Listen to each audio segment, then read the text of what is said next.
Covid, forgotten forgotten corona suffering. हम लोग सब लोग भूल गए हैं। अब कोरोना आया था, अब सब लोग मजे में आ गए हैं। संडे को भी अब खुलने लगा है बाजार। अब धीरे धीरे कहीं सड़क पे तो कुछ दिख नहीं रहा है। लोग आना जाना भी शुरू कर दिए हैं। वो जो 50 का एक था कि 50 से ज्यादा लोग नहीं हो और 100, वो सब खत्म। चूंकि अब लखनऊ में तो राष्ट्रपति जी आ गए हैं, सब लोग बढ़िया मीटिंग हो रही हैं। मैं डॉक्टर भार्गव के पास आ रहा हूं। डॉक्टर भार्गव, आपसे मैं एक चीज ये समझना चाह रहा हूं, क्योंकि कोरोना तो एक है ही, जैसे डॉक्टर ऋतुप्रिया ने कहा, अब हम सब लोगों की आदत पड़ गई है उसके साथ जीने की। बाहर निकलो तो मास्क लगाओ, दूर बैठो, सैनिटाइज करो, इत्यादि इत्यादि। अब एक लेकिन नई चीज डॉक्टर साहब हो रही है कि अब आप किसी डॉक्टर को कुछ दिखाने जाइए तो अब डॉक्टर आपको छू नहीं रहा है। वो जो उतनी 5-10 फीट दूर एक कुर्सी या स्टूल लगा देता है, वहीं बैठ जाइए। वो कह देता है कि इसी पे अपलोड कर दो, इस पे देख लेता हूं।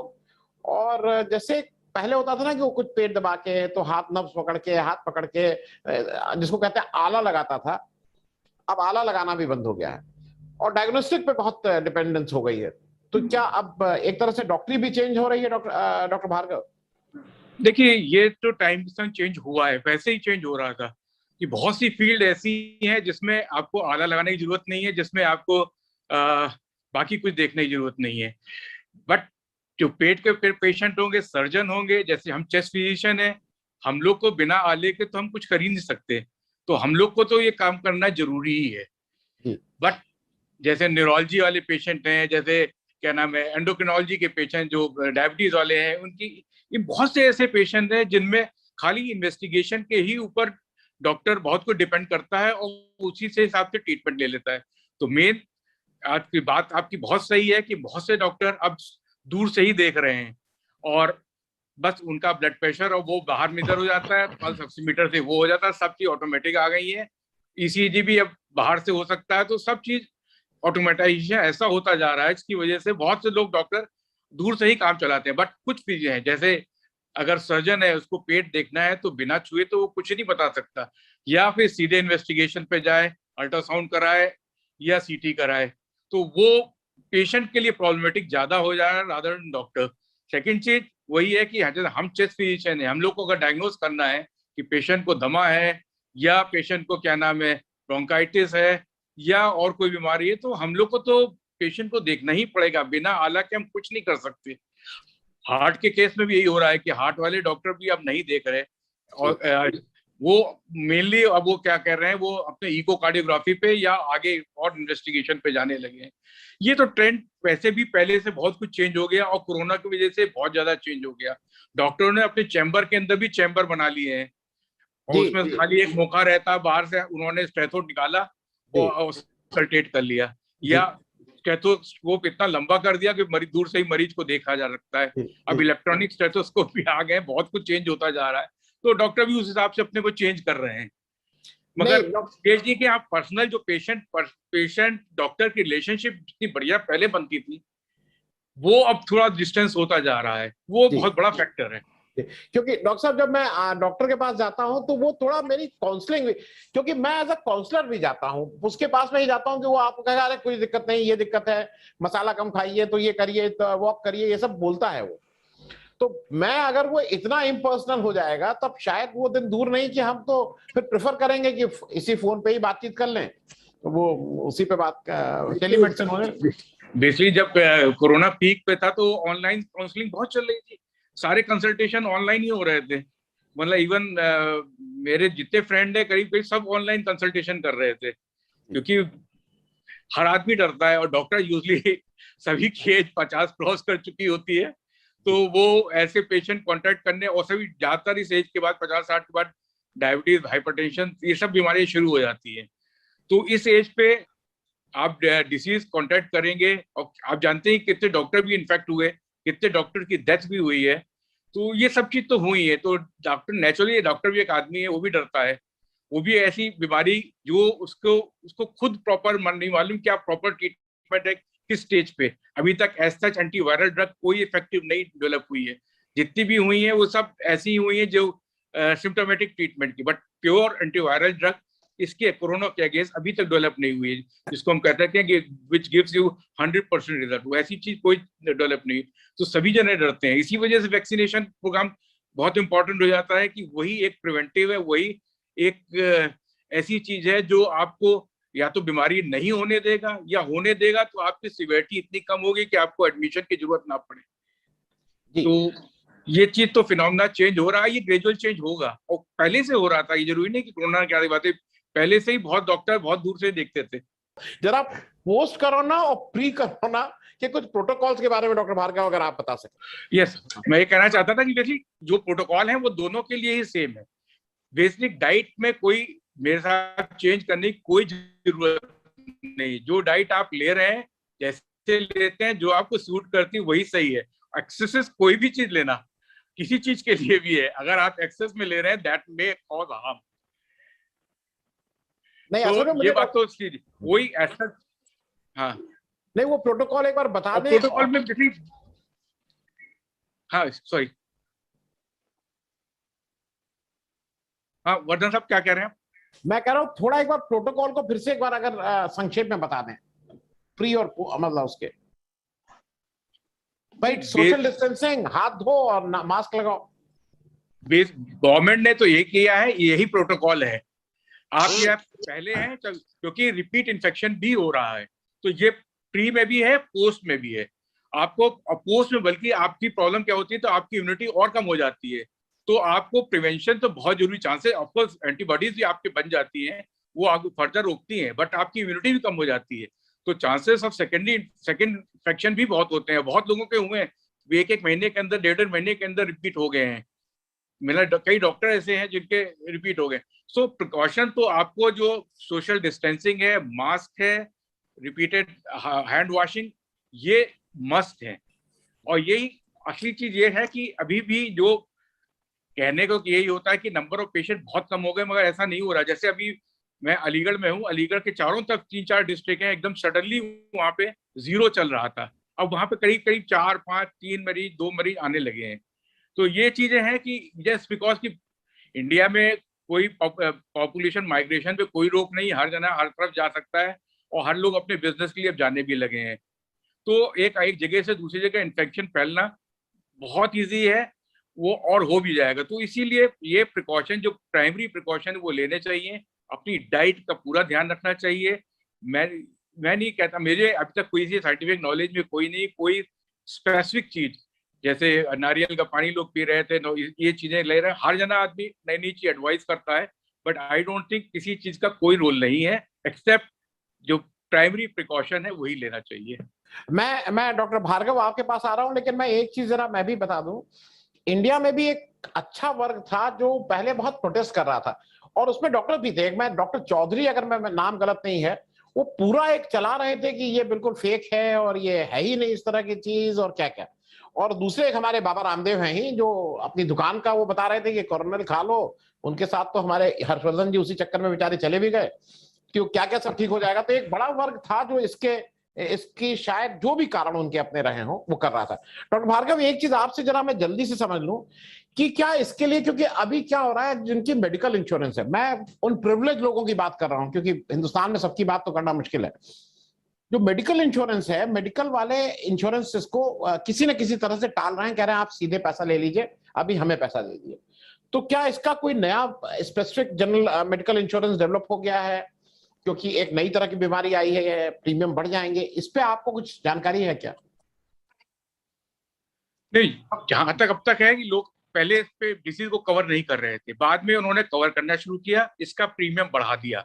अब स्पेसिफिक इसका भी आ गया है कि कोई भी वायरल इन्फेक्शन होगा, उसके प्रिवेंशन के लिए आपको अपना लेना पड़ेगा इंश्योरेंस, और उसका प्रीमियम भी ज्यादा है। तो नेचुरली उन्होंने पेमेंट बहुत किया इस बार, तो थोड़ा उनको लॉस भी हुआ होगा इसमें, तो कवर अप करने के तरीके हैं ये। मगर अब पहले तो नहीं कर रहे थे, मगर अब कर रहे हैं पूरा कवर। डिटेल में तो मुझे भी ज्यादा नहीं मालूम, बट ना मालूम है कि they are charging much more than routine preventive insurance mediclaim में, और बट कर रहे हैं ये। पहले तो कई केसेस में दे हैव रिफ्यूज टू पे द थिंग। मैं डॉक्टर साहब एक जल्दी से और बताएं, ये गांव में इतना क्यों नहीं फैल रहा? हाँ, ये बात जो आप कह रहे थे ना कि ये प्रॉब्लम चल रही है अबाउट ये नेगेटिव्स की प्रॉब्लम अभी भी चल रही है, इंडिया में बहुत है। लोगों ने अलग अलग बहाने, पहले एक तो आपने बताया कि लोग मानते ही नहीं कोरोना कोई चीज है बेसिकली, उसके बाद लोगों ने इसलिए नहीं लगवाया कि हमने इंडियन वैक्सीन क्यों लगाए, हम when the best medicine of the world will come हम तब लेंगे। ये इस तरह की प्रॉब्लम अलग अलग लोगों की थिंकिंग है कि अभी भी मैंने सुना है कि मतलब प्रॉब्लम शो किया जा रहा है कि बिकॉज ऑफ दिस सेक्सुअलिटी चली जाएगी, आदमी नपुंसक हो जाएगा, इस टाइप की चीज अभी भी घूम रही है, अभी भी वायरल ऐसे आपको मिल जाएंगे। तो अभी भी नेगेटिविज्म बहुत है, कई बहुत परसेंटेज लोग नहीं लगवा रहे हैं अभी भी। नहीं, वो डॉक्टर साहब जो पैसे वाली बात मैंने कही थी ना, मेरे कुछ जानकार लोग हैं जो दुबई में जाके और जॉनसन वॉनसन लग रही थी, वहां जाके लगवा आए हैं, दे कैन अफोर्ड इट। तो ठीक है, वो देश तो अब दो तरह से बटी गया है। मैं एक चीज पूछना चाह रहा हूँ डॉक्टर साहब, ये गांव में इतना क्यों नहीं फैला? मैं गांव से, मेरे गांव में कुछ नहीं हुआ है। वहां का क्या इम्यूनिटी उन लोगों की ज्यादा है कि ताजी हवा, कि लेस पोल्यूशन? गांव में संभव हिंदुस्तान के गांव को इसने थोड़ा बख्शा है। बहुत दो तीन रीजन जो बहुत सिंपल है वो समझ में आते हैं। वो ये है कि ओपन इन्वायरमेंट है, लोग बेसी जो फैलती है वो एक जगह ऐसी है जहां पे लोग ज्यादा हों, तो एयर पोल्यूशन जो है एयर से जो फैलता है, तो अगर 3-4 फीट की दूरी पे अगर एक आदमी है 2 फीट की दूरी पे, हम लोग क्या कमरे के अंदर कोई बैठ के या कहीं लिफ्ट में जा रहा है कोई, तो ये सब जगह ऐसी हैं जहाँ बहुत तेजी से बीमारी फैलती है। गांव में ये सब चीजें नहीं है, सब लोग दूर दूर है, खुला एनवायरमेंट है, और वहां पे भी मेरे को मालूम है कि गांव में भी बीमारी होते ही फौरन लोग आइसोलेट हो जाते हैं। तो वो इस मामले में वो गांव वाले भी बहुत समझदार है। जी जी। तो ये जी। बहुत ही, मगर एक जो चीज होती है बेसिक इम्यूनिटी जो बॉडी की है, जैसे इंडिया में रिलेटिवली कम हुआ है और गांव में और कम हुआ है।